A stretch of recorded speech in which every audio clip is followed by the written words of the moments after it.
Ah, ça s'efface pas, ces tableaux. Faut que j'aille me trouver un truc magique, là. C'est pas si bien. Allez, on essuie. On va y arriver. Allez, reprends l'effaceur, Alexandre. C'est pas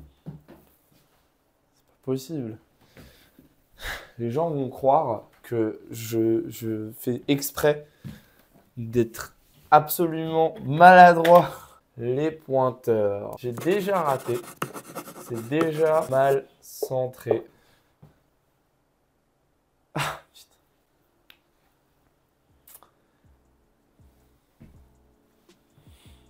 Ouais, ça va vous?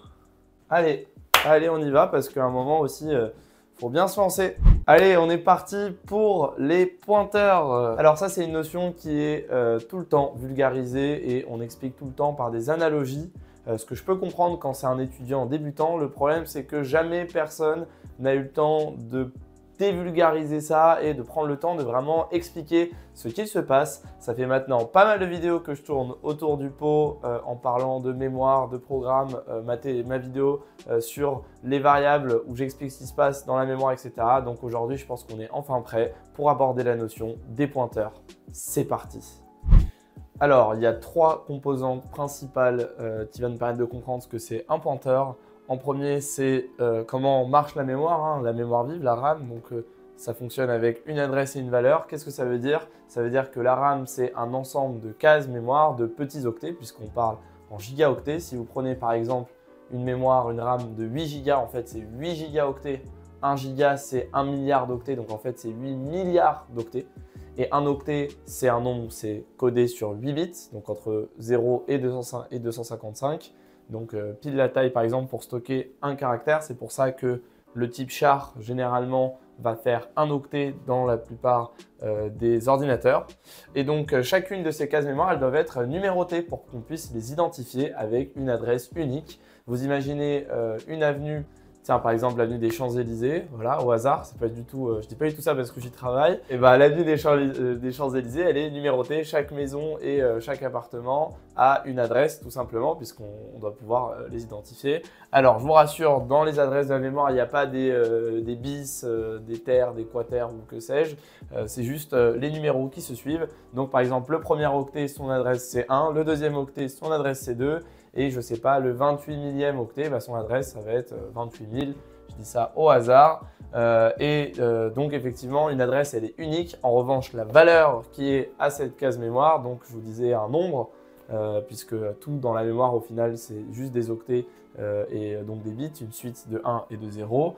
Et bah, ces nombres, ça peut être les mêmes, peu importe. Par exemple, je peux créer deux variables dont la valeur c'est 10, deux nombres dont la valeur est à 10. Pour autant, ils n'auront pas la même adresse dans la mémoire. Et enfin, le type c'est super important parce que c'est le type sur lequel notre pointeur va pointer. Pourquoi? Parce que les types, ils ne font pas la même taille, ils ne prennent pas la même place. Effectivement, comme je vous disais, un caractère, ça va plutôt prendre la place d'un octet puisque c'est petit, il n'y en a pas une infinité des caractères. En revanche, je ne sais pas, un long, donc un grand nombre en fait, un long integer, littéralement un grand nombre entier, un nombre entier long, il va prendre beaucoup plus de place dans la mémoire jusqu'à par exemple 8 octets, ce qui va permettre d'atteindre des très grosses valeurs, des trilliards et compagnie. Et donc si notre pointeur il ne sait pas sur quel type pointer, et ben quand il voudra accéder à la valeur sur laquelle il pointe, et ben effectivement on aura l'air bien embêté puisqu'il ne saura pas quelle taille lire en fait. Est-ce que je dois lire le premier octet, les 4 premiers octets, les 6 premiers octets? On ne sait pas. Voilà, si vous avez compris ça, bah vous avez tout compris. J'ai plus qu'à vous montrer ce qui se passe quand j'utilise un pointeur. Et bien sûr, dans mon explication, j'ai oublié de vous rapporter à mon dessin parce qu'après, je vais schématiser la mémoire comme ça. Donc, juste ici, l'adresse, comme vous voyez, je l'ai mis en bleu et c'est en hexadécimal. Donc, en fait, F2, F, ça veut dire 15 fois 16, vu qu'on est en base hexadécimale, plus 2. Donc en fait là on est à 256 moins 16 moins 2, 14, 226 moins 14, 242, on devrait être à 242 à peu près, peut-être je me trompe un ou de près, peu importe. Donc F2 pour l'adresse, la valeur en noir, comme vous voyez, il va y avoir plusieurs cases qui se suivent. Et si j'ai envie d'indiquer à quoi ça correspond dans votre programme en C, donc quelle variable, quel type, je vais l'afficher en rouge juste au-dessus. Alors, c'est parti, on va prendre un programme de base. Je définis un caractère C et je lui donne une valeur, donc par exemple le caractère A. Et je définis un pointeur PTR. Et ce pointeur PTR, je vais lui donner l'adresse de mon caractère A. Pourquoi? Parce qu'un pointeur, c'est une adresse, c'est-à-dire en fait un nombre, parce que comme je vous disais, une adresse, c'est à quelle position est ma case mémoire. Ça permet d'identifier une case mémoire. Et donc, c'est ça quand à chaque fois on vous dit qu'un pointeur, c'est une référence vers une autre valeur, une autre variable de la mémoire. En fait, cette référence, elle se fait grâce à un opérateur génial qui s'appelle l'étoile, qui permet justement de déréférencer, sous-entendu d'accéder à la référence. Et vous allez voir comment c'est fait. Donc, on reprend ma vidéo sur les variables. Si je décide de définir un caractère C, char C, et bah, au moment où j'écris char C, il va lui avoir, donc ça prend un octet, donc il va y avoir un octet qui va lui être prévu dans la mémoire. Donc par exemple, au hasard, le 13e octet, donc juste ici, hop, c'est mon caractère C. Et puis quand je vais lui mettre une valeur, donc par exemple le caractère A, donc qui est un nombre hein, dans la table ASCII, et bah, il va lui mettre une valeur. J'ai dit que mes valeurs, je les mettais en noir, donc juste ici, caractère A. Voilà, maintenant quand je vais venir faire un pointeur, donc le pointeur, je vous ai dit plusieurs composantes, l'adresse, sa valeur au pointeur, la valeur pointée par l'adresse et la variable qui est associée, le type. En l'occurrence, là, c'est un char. Donc moi, je vais écrire le type sur lequel je veux pointer, char, et je veux pointer dessus. Donc là, j'utilise l'étoile. Je vais le nommer PTR et du coup, je veux que ça pointe sur ma variable C, mon caractère C. Comment je fais pour pointer mon pointeur sur le caractère C? Certains doivent avoir la réponse en m'entendant. C'est évidemment grâce à l'opérateur esperluette, le fameux et, qui me permet d'avoir l'adresse d'une variable. Et donc, si je lui passe l'adresse de la variable C, en écrivant C comme ceci, et bah ça y est, automatiquement, la valeur de mon pointeur, ça devient l'adresse du caractère C. Donc, dans mon exemple, ça va être l'adresse 13. C'est-à-dire qu'en fait, mon pointeur, c'est une variable et donc elle est quelque part dans la mémoire. Donc là, vous allez avoir un autre endroit, typiquement dans la mémoire. Donc un pointeur, pour le coup, c'est une adresse, donc c'est un grand nombre, ça prend plus de place. Donc si par exemple, je m'amuse à dire que ça prend 4 caractères, enfin 4 octets, pardon, pour avoir des grands nombres, bah, c'est-à-dire que vous allez avoir un endroit n'importe où à une autre adresse hein, dans la mémoire, peu importe l'adresse, hein, je vous rappelle, c'est en hexadécimal, c'est pour ça que vous voyez des A, B, C, D, E, F, ça permet d'écrire les nombres de façon plus compacte puisque les adresses sont assez grandes. Donc je décide que c'est mon pointeur, cette zone mémoire. Évidemment, c'est mon ordinateur qui en décidera en fonction de ce qui est disponible et ce qui est possible de faire. Et quand je lui mets l'adresse de C, je suis en train de lui mettre la valeur 13. Attention, 13, c'est une adresse, mais en l'occurrence ici, c'est bien une valeur. Et donc en fait, je lui mets la valeur 13 juste ici. Et là, vous voyez, il y a des zéros juste avant. Peu importe, puisque c'est un petit nombre, mais ça pourrait être plusieurs milliards si on interagissait avec des gigas, plusieurs millions. Et donc, regardez bien le lien qui vient d'être fait. Et là, j'utilise une couleur magique entre l'adresse ici et la valeur ici. Là est la clé. C'est ici que ça se passe. Et donc, à ce moment-là, effectivement, j'ai deux variables, puisque le pointeur, c'est une variable, PTR, c'est une variable. Stocker toutes les deux dans la RAM, parce qu'il faut bien exécuter ce programme, il faut bien avoir un endroit où sont mises ces variables. Et la particularité de ma variable pointeur, c'est que sa valeur, ça correspond comme par magie à une adresse de la mémoire. Et donc là, la magie de mon pointeur, c'est que je peux modifier la valeur de mon caractère sans avoir accès à cette variable car C. Donc pour ça, je vais utiliser différents outils. D'ailleurs, d'abord la première, c'est que vu qu'un pointeur c'est une adresse, j'utilise l'opérateur esperluette dont je vous parlais. L'opérateur esperluette très important. Et enfin, puisque j'ai l'adresse, la question c'est comment faire le contraire de l'esperluette, c'est-à-dire en fait accéder à la valeur pointée par une adresse, accéder à la valeur d'une adresse.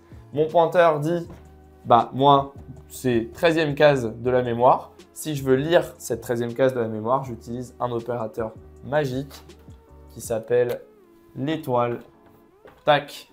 Et en écrivant, par exemple, bah, du coup, étoile et mon pointeur, étoile PTR, et bah là, ce que je suis en train de faire, c'est d'accéder à mon caractère A. Donc en fait, en écrivant étoile PTR, il va faire un étoile sur l'adresse 13. Et c'est là la magie de l'opérateur étoile, c'est qu'il va aller matcher, retrouver l'adresse dans la mémoire, l'adresse 13, et automatiquement dire OK, la valeur c'est A.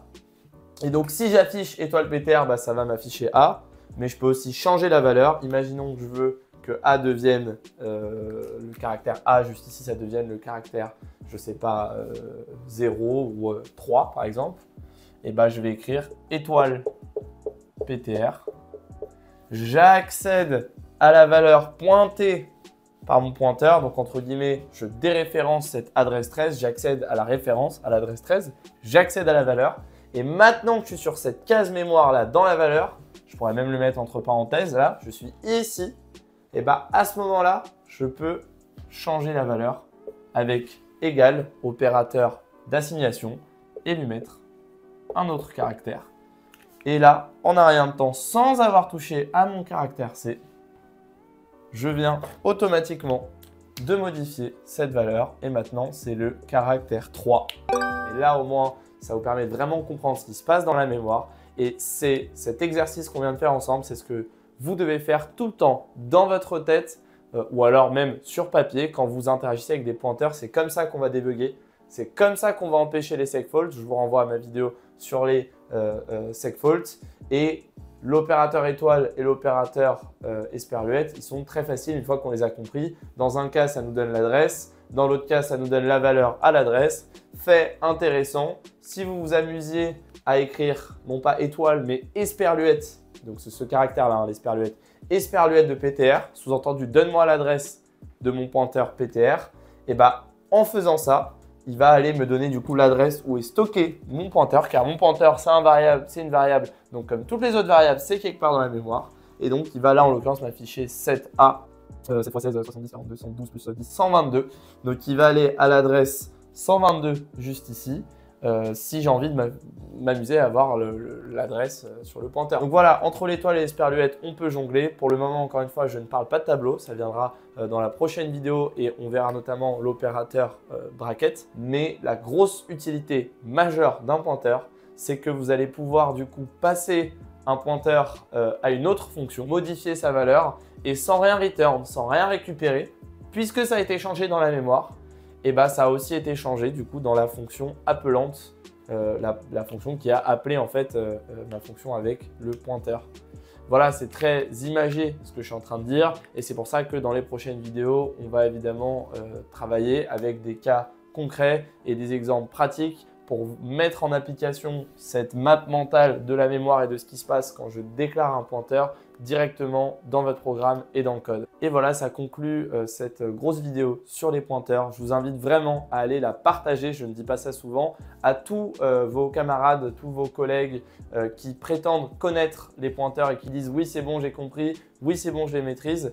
Parce que finalement, j'ai quasiment moi jamais vu aucun professeur ou enseignant me faire ce petit dessin-là. Et moi, en tant qu'étudiant, ça m'a pris plusieurs années, peut-être un an, à vraiment tout comprendre exactement de ce que je viens de vous expliquer. Effectivement, les premiers mois, bah, je comprenais, j'arrivais à l'utiliser, mais est-ce que je comprenais vraiment? Est-ce que j'avais bien en tête ce qui se passe? On reprend la théorie à la base, il faut que ça soit carré pour tout le monde. Et si cette partie-là est claire, et bah là, on peut commencer à faire du C et là, on peut commencer à programmer des choses intéressantes.